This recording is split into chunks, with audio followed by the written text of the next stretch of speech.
Hello students, a very good morning to you. How are you? I hope you all okay. And we are continuing our chapter 8, that is human health and disease. In our last class, we have studied about immunity and we saw that in how many types immunity is divided. We studied about innate immunity and acquired immunity. Again, acquired immunity is divided into two types. One is active immunity and another is passive immunity. And today's topic is our active and passive immunity, vaccination and immunization, then your allergy. So let's first study about active and passive. Active and passive immunity. What is the difference between these two types of immunity? Let's understand it in detail. So first, what is active immunity? When we face to some microorganisms or some other proteins get into our body itself produced some antibodies against it itself. Clear? When some other microorganisms or antigens or proteins enter into our body, then our body itself produces some antibodies against it, due to which we able to fight against that microorganism and we not fall ill. But it may take a long time period. Means the active immunity which is provided our body itself may take a long time period. But body itself creates antibody. But in case of passive immunity, what happens? In passive immunity, body itself can't produce any antibody against the microorganism. In this case, we should provide passive immunity, means indirectly either in the form of vaccines or other medicines, and that is deliberately taken to the given to the patient for creating passive immunity. Passive immunity means, I think you understand, active means which body creates itself to fight against microorganism, and in passive means body is unable to create any antibody. Clear? In active, body create antibody, but in passive, body is unable to create or produce antibody. So this type of immunization is called passive immunity. And when produce itself the body, that is called active immunity. Clear, students? So we can see here how active immunity. Suppose we are falling from common cold, and the virus of common cold enters into it. Our body tries to eliminate itself, and when we go to the doctor says that this is simply you have a viral fever, that will be cured in some days. Then if we are not taking any medicines, then our body the immune system of our body get activated and eliminates that microorganism. This is active immunity. But like your passive immunity, which I told you, that our body unable to create. Suppose for example, the mother's milk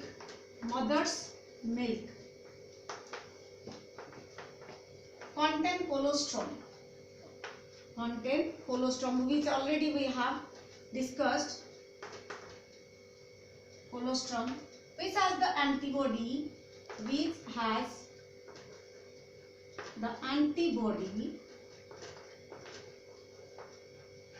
IgA.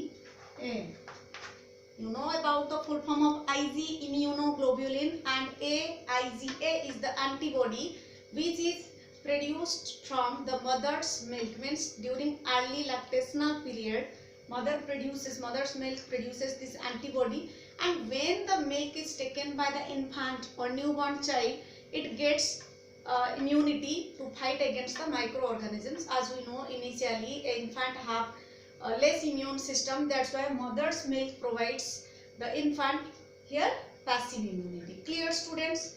So again let's see active immunity again. Active immunity, as I have told you, may take a long time period.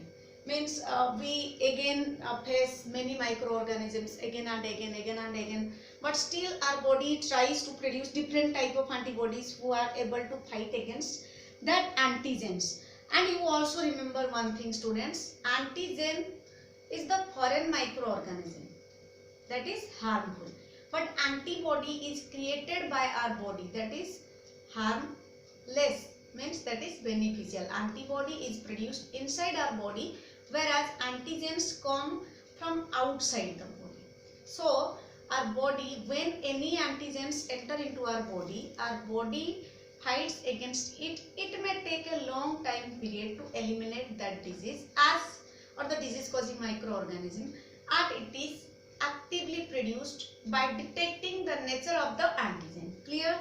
So next is your let's take example of passive immunity. Again, as I have told you, to give immunity, as we know, viral disease have no medicines, because we don't know about the growth of virus, whether it is dead, whether it is live, how is its life cycle completed. So in case of some viral disease, vaccines are invented, and those vaccines are given to the persons, each and every persons, as their body is not responding to produce any antibody against that disease. So this is about your active and passive. If the differences come, question come in 3 marks or 2 marks, write the difference between active and passive immunity. Then you can write active immunity, what is active immunity, and what is passive immunity. They are the two parts of acquired immunity. Next is your vaccination and immunization. Vaccination means, what do you mean by vaccination? Vaccination means injecting the dead microbes or inactive microbes into our body to fight against any disease. That is called vaccination. How it helps in increasing our immunity? The topic is vaccination and immunization. Vaccination and immunization.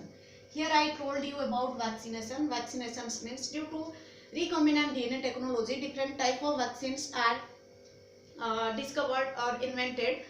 Means the vaccines either contain dead microbes or inactive microbes in the form of yeast. Normally yeast is used in the vaccines. When they go into our body, inside our body, they are present in inactive form, and when the respective microorganism, means either bacteria or virus, get activated around our surrounding, then the dead or inactive microorganism get activated and do not let the entry of that antigen or virus or bacteria. Clear? So here vaccination and immunization means, through vaccination we can increase the immunity of the body. Like the vaccine of coronavirus is so rapidly trying to all the doctors of the world and scientists of the world to discover how it can be effectively act on the persons who are suffered from coronavirus, or this will be a boon for the human society. If the vaccine for coronavirus is discovered, then we will not suffer from this lockdown situation. Clear, students? So vaccine is the most important for increasing our immunity. Sometimes why vaccines are given? As I have told you, some diseases have no medicines. So as we know, in medical term, or according to, prevention is better than cure. Something is better than, means prevention is better than cure. If we prevent something, then we we have no need to go to the doctor or take any medicines. First we have to take some precautions. So that's why in some diseases are like which can't be cured after that disease, the person affected from that disease. So in this case, initially from the early time period or early childhood, you have also remembered that you are given so many vaccines in different ages, in 6 months, in 12 months, in 1.5 months, in 5 years.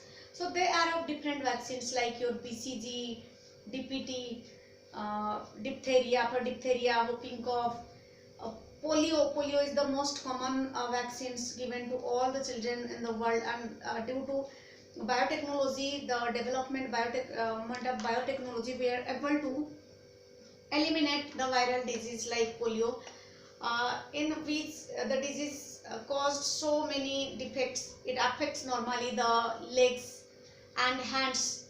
It physically disabled the newborn child. So in this case, the polio vaccine help us or acts as a boon for the human society. So as I have told you, our topic is vaccination and immunization, how vaccines can cause or can increase the immunity of our body. If the question arises why vaccines are given, simply you have to write when there is no medicine for any disease, then in this case the vaccines are given in the early stage, in which dead microbes or dead yeast is given in its inactive form and they are present in our body.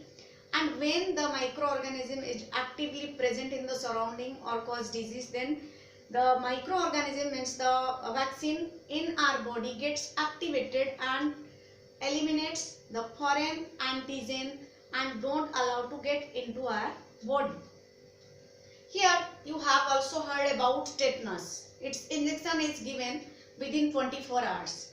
Tetanus is a bacterial disease, but still I have here told you that the vaccines are given before the disease appear. But in case of tetanus, after we suffering, means when we are injured from any corroded metals like iron or etc., it has presence of tetanus bacteria, and they may cause tetanus in our body in our latter phase of our life cycle. So for this we take injections after injury.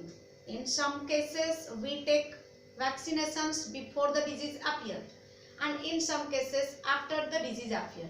Here another example, you have ever heard that when a snake bites, its antivenom is given after snake bites. How? Because first we have to test the blood and we have to detect how much of poison enter into our body, whether the snake bite is neurotoxic or hemotoxic. According to this, the anti-snake venom is given to that persons. So here after the bite of snake, vaccine is given. In case of polio, after polio appear, before polio appear, the vaccine is given. So vaccination is given in separate and different time periods to increase our immunity. So this topic satisfies that vaccination and immunization. Clear, students? The next topic is our allergy. What is allergy?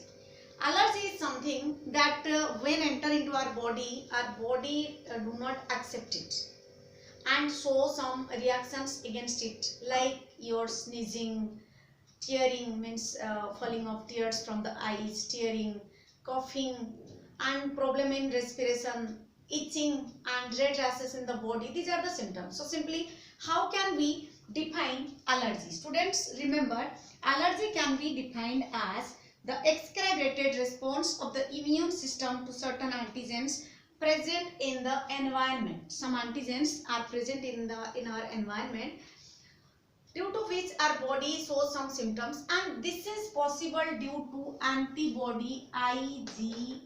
The antibody IgE, due to secretion of or due to presence of IgE antibody, it able to identify the antigens, they are enter into our body. So what are the allergens? Means which antigens cause allergy. Allergen means those which are cause allergy. So allergen may be pollen. You know about pollen. Pollens are dust-like structures. They are tiny particles. Then your animal dander. Animal dander means like your dandruff. Animal dander is also the shedded skin of animals. Then your dust. They are the allergens. When they get into our body, then the mast cells secrete. Remember, the mast cell secrete histamine and serotonin. Histamine and serotonin, and shows the reaction against that antigen. You think if histamine and serotonin are not secreted, then we can't show any allergic reactions. Then what happen? Then the microorganism or antigen enter into our body and we suffer from many harmful diseases. So how can be it cured? Normally it can be cured by giving antihistamine, adrenaline and steroids. These are the best drugs to prevent the allergic reactions in human beings. They are antihistamine, then your adrenaline and steroids. So why we show allergic reactions? Why the people live in the slums do not show any allergic reactions, although they are living in a very drastic environmental condition? They are taking unhygienic food, they are taking uh, they are living in such a surrounding that is not suitable for any human being to live, but they do not show any allergic reaction. What's the reason behind it? If we come outside, then we show some allergic reaction. We show allergic reactions when we exposed to smokes, to dust, to pollen grains, etc., etc. But they do not show, because from their early childhood they are exposed to the allergens. That's why they create an antibody against this, due to which they will not show the allergic reaction, whereas we show the allergic reaction as our life is luxurious than them. So to prevent these allergic reactions from the starting, we have to, and we should make our child rough and tough and go to play in the dust. Then they can able to create resistivity against these allergens. Clear, students? So allergy is not a disease, but just a symptom of any harmful microorganism when it enters into our body. The most common allergy causing pollen is you have studied in chapter 2nd of biology book, +2 biology book. That is your pollen allergy caused due to, that is imported from Australia.